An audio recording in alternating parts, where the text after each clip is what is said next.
So it's your week. Whenever you're ready, you say good morning.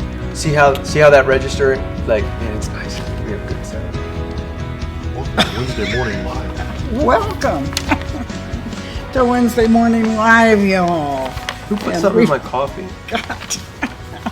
The two boys here. If I sit like Grown this, men. do I block Sue? They We're are grown men. Sue prayed for me already earlier, acting and up. in her prayer, she said, Lord, be with these, quote, gentlemen. Quote. Quote. She's talking to the Lord, so I know she's not lying. This is how she feels about us. We're, quote, gentlemen. She might have wanted to quote me. She prayed Is that for, what like- you were doing? Were you going to quote me? She prayed for like 10 more minutes. As soon as she said amen, I said, quote. Anyways, we're not bitter. She's They gonna don't hang quote on us to right things now, for though. long. Go ahead, Sue. Quote us. What's our topic today, Sue? Give us our quote. Death, and you better be there. No, Yes, that is not our topic. You told me our topic was grieving, Well, which is related to death. yeah, that's true. But we're going to talk about some other things we can grieve. You're wearing all black and you're starting off talking about the D word. We're not just focusing on death today. You're in the Halloween spirit. Sorry. I'm afraid. No, I'm not. Okay. I am tired. Okay. I mean, if you're a believer, It is death a early good this thing. morning. You know that? I already had 3 bagels, 2 cups of coffee. He's on a sugar high. James, Been quite a the He day. intern, is on a caffeine high. James the intern brought us in the Panera Cinnamon Crunch bagels. They And were you had very one good. too, right, Sue? Yes, I did. They were delicious. Was it good? So I am on a sugar high. So I mean, we are all out of it here. That's today. right. Okay, topic Sorry. and really is on grieving and mourning. Yeah. And the reason I thought of bringing this up is Pastor Mark here has mentioned how many funerals he's been to, and Pastor Kevin. And it brought up a number of questions in my mind, you know, as far as looking at this from a Christian point of view versus a non-believer's point of view, Yeah. as far as grieving or mourning someone. And you're going to talk about the difference because grief and mourning are not the same thing. Oh, am I giving away your goodies? Come on, that was like your first one. Okay, so He was going to ask you a question. No, I know she's going to What's the ask us difference that between- question. what is that? Is exactly. All right, smarty pants. I was, Oh no! I was listening. Kevin wasn't. I can answer this question, but I know he can't. So keep asking him. Here we go again. What's the difference between What grieving and is? Kevin and mourning, Kevin? What's grief? What's mourning? I'm the new favorite. I know that there is a difference, but getting them differentiated correctly is probably not going to happen. with Sue me. explained it this way to me. I- Grief is in here, mourning's out here. Grief is how I process it internally. Mourning is when I express it in a way where others see it. So grief is my pain, and mourning is when I express the grief. So you can be grieving, right, without actually mourning. And there's a lot of people who do this. They don't show any signs. They're not cold, but they're stoic and tough, you know. And I would say most men know how to. They're in grief, but they may not know how to mourn or feel like they can. Exactly. Yeah. Exactly. There's a lot of times that you see individuals who they don't.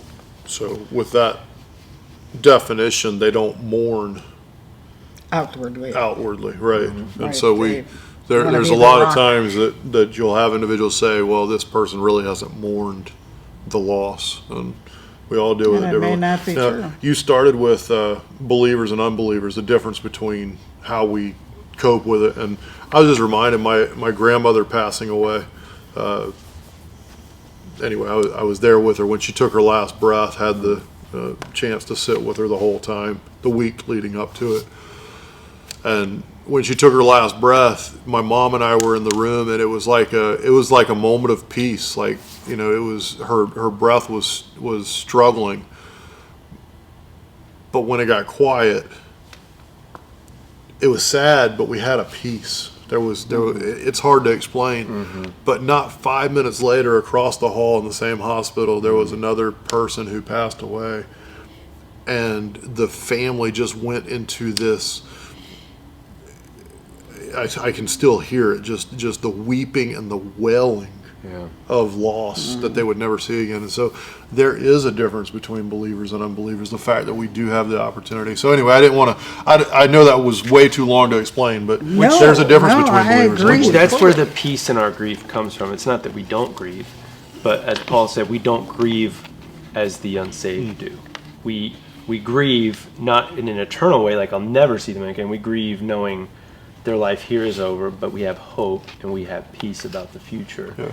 And that's really the difference, right? When you don't know, like, that there's eternity, God, heaven, Jesus, salvation, it really is a gut-wrenching experience to just be like, well, whatever happens next, and there's so many questions.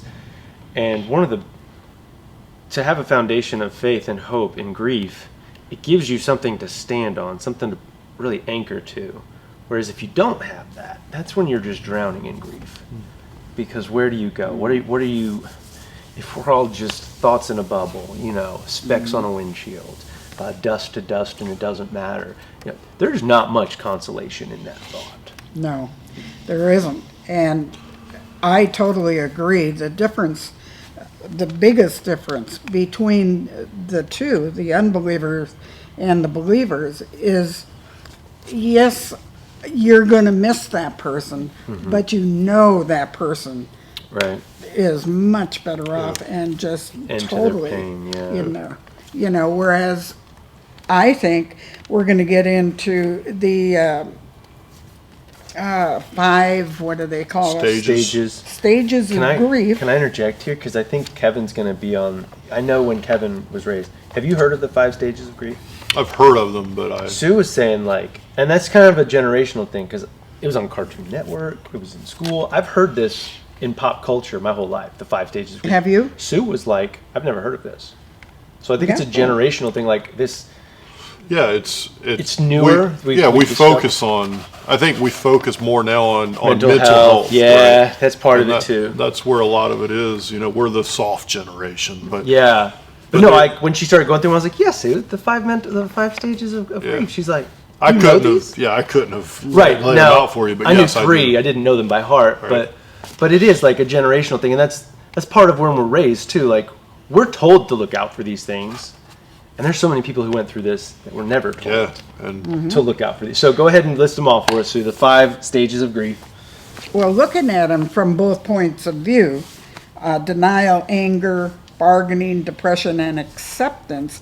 If you were a non-believer, I could see where a lot of this stuff could come in. I would be very angry, thinking, how come? What kind of a God is that allowed that person to die?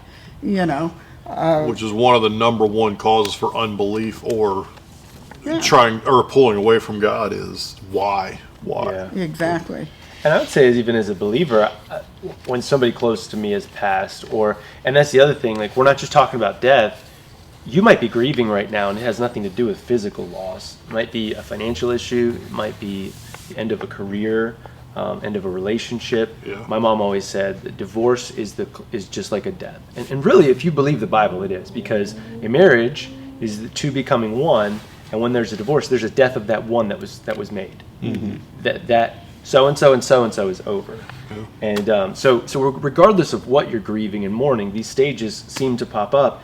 And really the point we want to make is, as Christians, we're probably going to go through these 5, but we need to know how to process them, not just from an abstract point of view, but in light of what Scripture says, and so if you are grieving, Sue's got some Bible verses that are going to help us through each of these 5 stages, but also, if you know someone who's grieving, because you got that on there too. We've got some practical, like some ways to help. And as Kevin already said, not everybody mourns the same way. So don't put people in boxes and say, well, they're not crying, so they must be okay.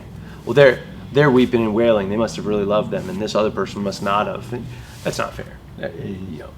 I cry at certain movies. My wife is not affected by it. Like, we're all very, very different, and we mourn and grieve differently.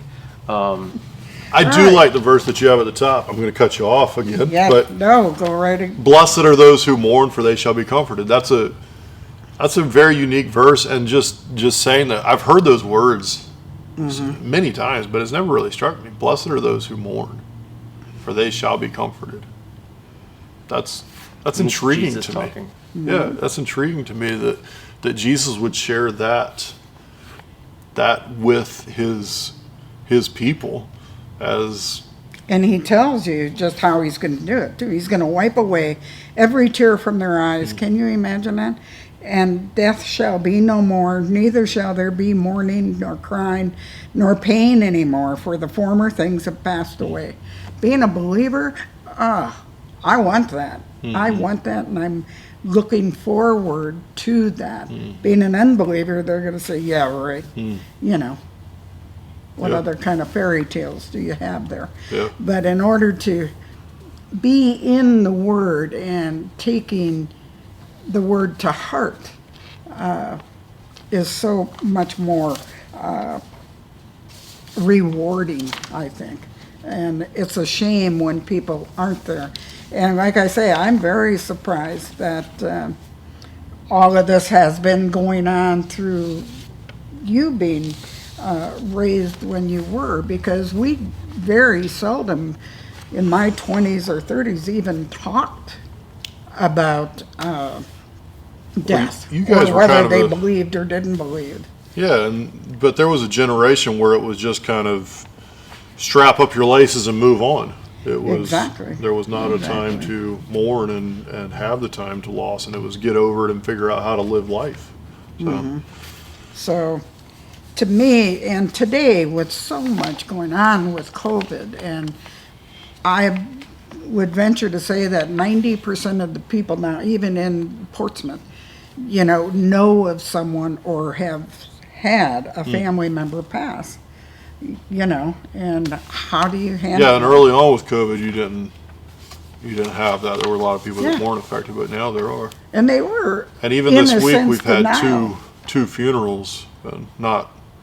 Anyway, we've had one of an individual. It's actually the second person in our church who was very involved. Second death, I'm sorry, in our church, who was involved, and They didn't die from COVID. right had a Right. funeral. I'm sorry, had a funeral this week, and then there's another one that Pastor Mark was in school with, and she passed away, and has I just found out, a 10-year-old and a 14-year-old, I believe it is, and anyway, yeah, we're right in the midst of all this. So. Yeah.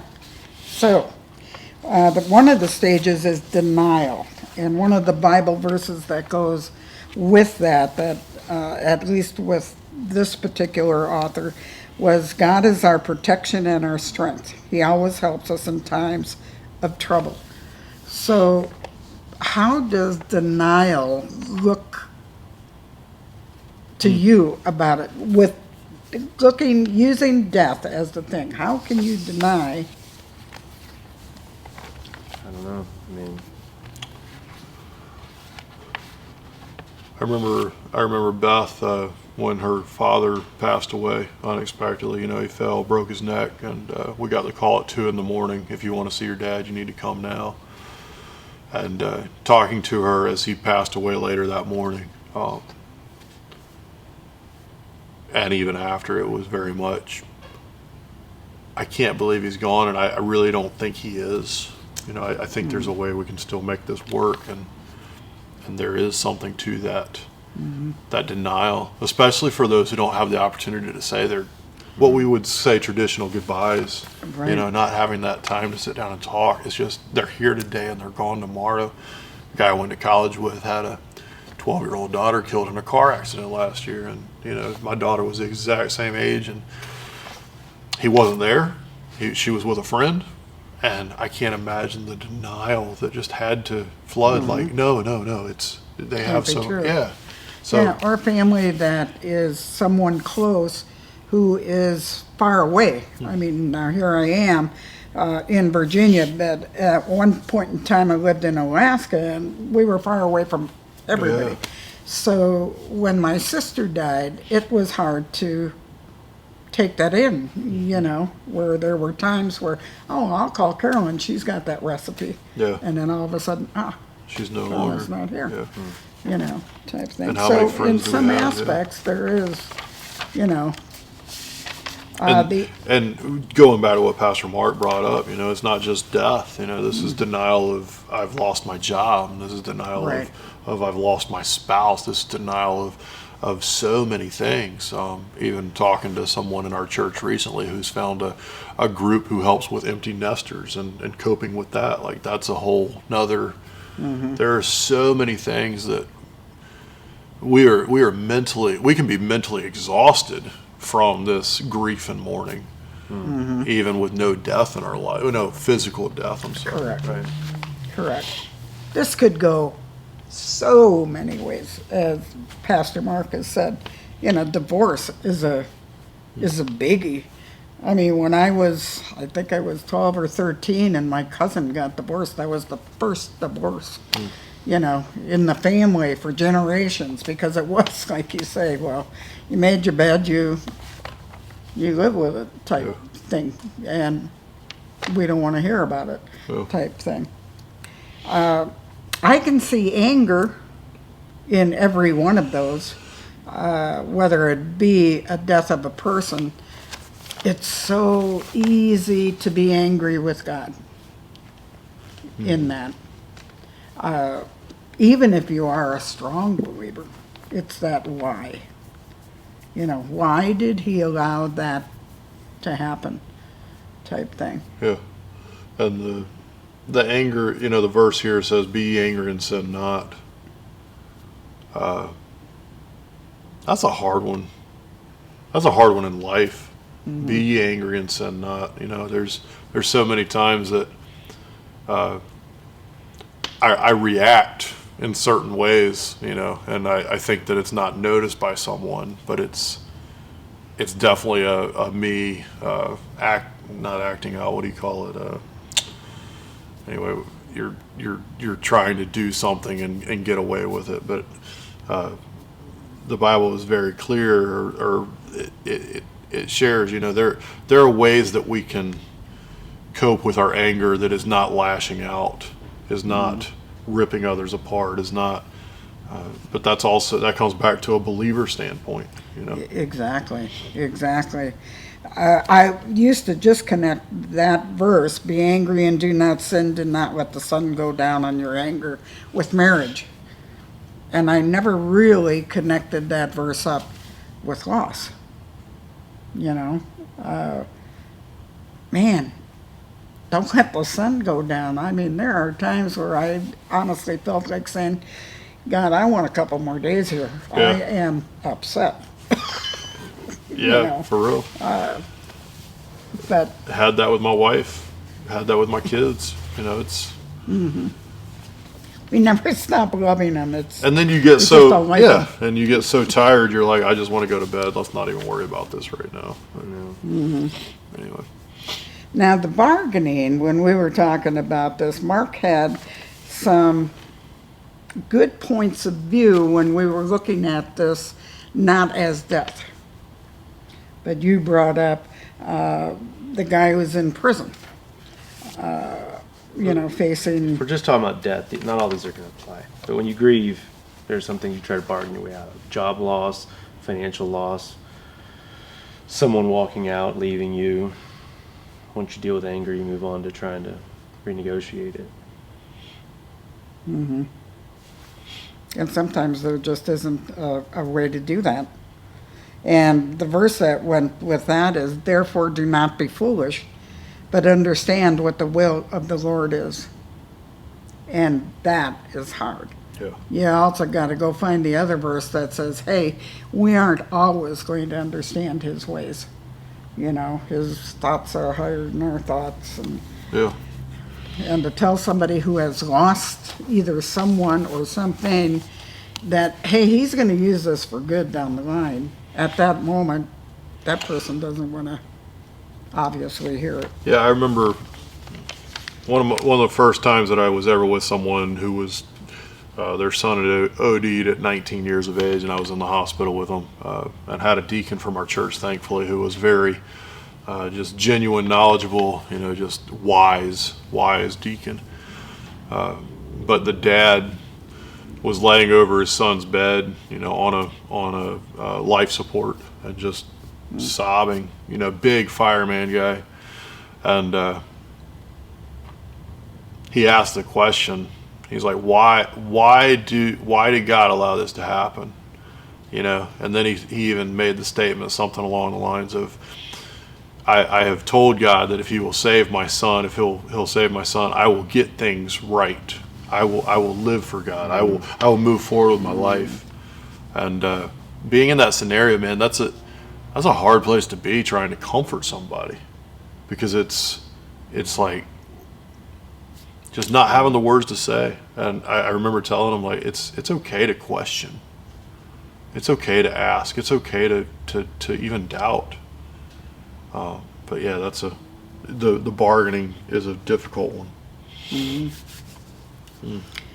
I asked Pastor Mark, well, I asked both these guys, I believe it was last week sometime, how do you comfort when you're at a funeral and you know the person was not a believer? How do you approach that situation, and how does it make your message different, if at all? Yeah, I mean, it just depends on the situation. We don't know. I mean, I will never know, really. Some people say they're saved, and we take their word at face value, but I mean, ultimately, God is the judge. I don't know. A lot of times I'll do funerals for people I never met, so I can't know.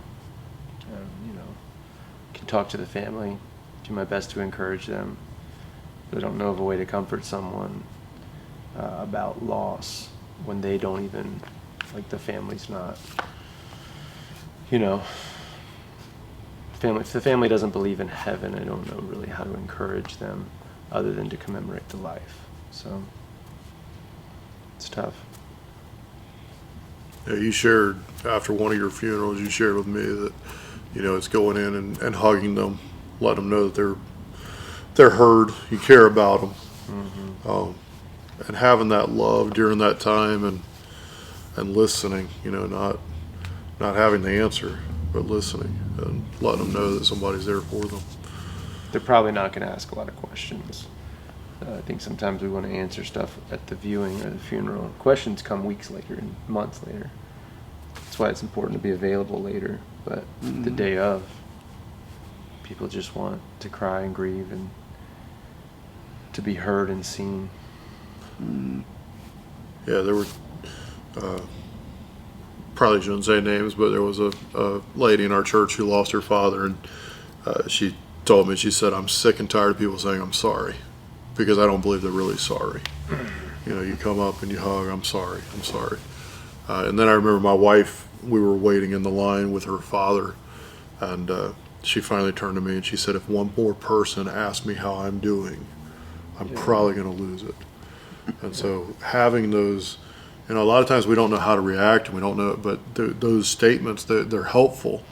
And that was a time when I could step in front of my wife and I could just kind of forewarn them, like, hey, I appreciate you being here. We love you, and we're doing okay. We're handling it, but we covet your prayers and your love and your support during this time. Mm. That way, there wasn't that awkwardness of, how are you? So, anyway. Wow. Depression. Blessed are those who mourn, for they will be comforted. It's a hard verse. Yeah, it is. Yeah, that's a weird one too. Weird in what way? It's just saying that you're blessed when you mourn. That's not really the. It's hard to put feet to that. It's hard to put an explanation to that. You're mourning, so you're blessed. But I guess the blessing is that you have something to mourn. You have something that was worth losing. What do you think? I mean, you're getting awful quiet over here. Jesus' point in Matthew chapter 5 was to flip everything upside down. Blessed are the poor, blessed are the meek, blessed are the mourning, blessed are, those who seek and hunger after God and righteousness. So Jesus is taking everything the world says is bad and saying there's a blessing to be found here. And no, it doesn't feel good to mourn, but he says they will be comforted, whether in this life or the next. Back to your point, that these are the 5 stages of grief. So somebody who's going through depression may or may not be mourning the same way that I would, or that we think they would. But depression is more than normal and natural. And it's the 4th stage before acceptance.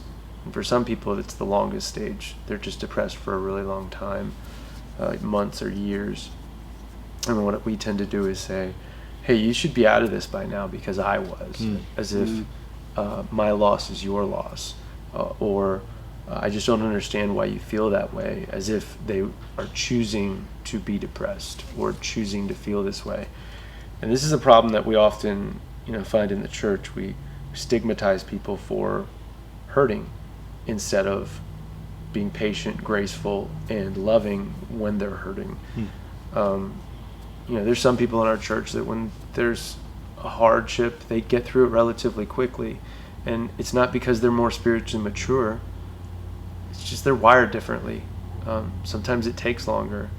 And, we can look at them and say, why am I not more like them? We're going to get just as far asking, why don't I have what this person has? Why don't I have the gifts that this person has? We don't have control over how we're wired, how we mourn, how we go through these things. Now, we can control what we do in depression. Am I going to believe the lies? Am I going to allow depression to lead me astray? No, but at the same time, I can't control when depression comes. And the older I get, I know when I'm more prone to be discouraged and depressed. And I know what to believe and what not to believe when I get there. But I don't buy the lie that you should just get out of that. You should just deal with that. You're just not trusting God. No, Yeah. All those things aren't necessarily true, just because we're depressed. Mm-hmm. Yeah, the let go, let God, that's a great statement. It's a bumper sticker. Exactly. Yeah, but man, there's a whole lot more to life than that, as far as humanly speaking, because we are finite beings, and we don't have the understanding and comprehension. But yet we are told through Scripture, and yes, as believers, we should have the understanding of what it is. But oftentimes there's a lengthy process to getting to those stages of living a life without the grief and the. Even Jesus mourned when Lazarus died. Jesus knew he was going to raise him from the dead, but Jesus shed tears. Outward appearance, yes. Yeah, he was mourning for others to see. Everybody's going to process it differently. Mm-hmm. And depression is one of those things that, man, some people are just going to take longer to deal with this. And, acceptance is hard to get to, especially when it's more than just a grandparent passing. I think most of us once we get old enough, we know death is real. Mm-hmm. But when there's tragic death, and the death of anybody's tragic, but if you lose a child, you lose somebody your age, a spouse, something you didn't see coming. You just lose everything in a moment's notice. And it doesn't have to be physical loss. It could be financial. It could be career. It could be, the death of a dream. It's going to take a lot longer to process than just something you always knew was going to happen. I know people who are mourning retirement. They just miss how life used to be. They miss having a job, career, goals. Mm-hmm. It's not always bad things that lead to mourning either in grief. It can actually be good things. A different season of life, empty nest, you've raised your kids and now they're out on their own. But not everything is like this awful tragedy that leads to mourning. And then you feel bad, why do I feel this way? Yeah. Because a lot of times we look at others and what they're facing, the difficulties that they're struggling with, but I don't have it as bad as them. Right. And that's where it goes back to. We are humans trying to live life. And you even shared about Jesus weeping about Lazarus' death, but we see Mary and Martha exhibit several things here. They're mad at Jesus because he took his time getting there. Mm-hmm. They start bargaining with Jesus, hey, if you would have, you could have saved him. And so, even in that, knowing that they have the Savior who can give life, They're angry at him. They're bargaining with him, and Yeah. even the ones who walked with Jesus face these struggles. Yeah, I agree. I agree fully. Good. I'm glad you agree. And the other thing is if you have a spouse or someone you know who has got a fatal disease, and you're taking care of them, and being a caretaker is a difficult thing if it goes on for a long period of time. And I think one thing that should be added to this list is guilt, because there are times, in some instances, where you almost prayed that the Lord take them. Take them out of this misery or whatever, and then you get that guilt trip. What kind of a prayer is that? And like you say, at one point in time, there's even relief that they finally have passed, and it wasn't necessarily that they went up to heaven, but just the fact that whole thing is over. This is not necessarily the same, but it's kind of similar. We have a family in our church who is adopting a child from China, and China has closed borders due to the pandemic that we are in, and so they've gone almost 2 complete years now without being able to go and get their little girl. But in the adoption agency, they're having individuals who are backing out of an adoption that they have been assigned a child or paired with a child. And after 2 years, there are families who are saying, you know what, we've got to move on. We got to do something different. And so there's a child in China who no longer has the family, and you have a family who no longer has a child. But anyway, the family in our church, they said, we have reached out to these individuals and said, hey, we don't judge you for this. This is a decision that you had to make for you and your family. And God knows your heart. And a lot of times you're talking about caretaking, all of these things. Look, every situation is different, and you have to do what's right for you and your family. And if you're a caretaker, you might need to find somebody who can come into the house and help you with this care so that you can continue with your life. Or you may need to find a facility, or whatever it is. Don't hold this burden saying that if I don't do things exactly right, that this person will never forgive me. It's not like that. There has to be opportunities for you to live life during this. I hope that's making sense. But that family having to talk to somebody and just giving them the support of, hey, we don't hate you. We understand. We're in this with you, and we can see what the difficulty is in this. Right. I agree. This was a tough one to address. And as I said in the beginning, I looked at it as far as the loss due to death. I am hoping, and I think it's going to Are be. you going to deal with acceptance? The last one on your page. Yeah. Yep. I thought I did, but maybe not. Okay, let me get these on here. Okay, the verse, though, is one that everybody should know. Even though I walk through the valley of the shadow of death, I will fear no evil, for you are with me. Your rod and your staff, they comfort me. The 23rd Psalm is so much more than just memorizing it. I mean, if you really take a look at every single line in it, it's like a gold mine. There's so many different nuggets in it. I know when I was going through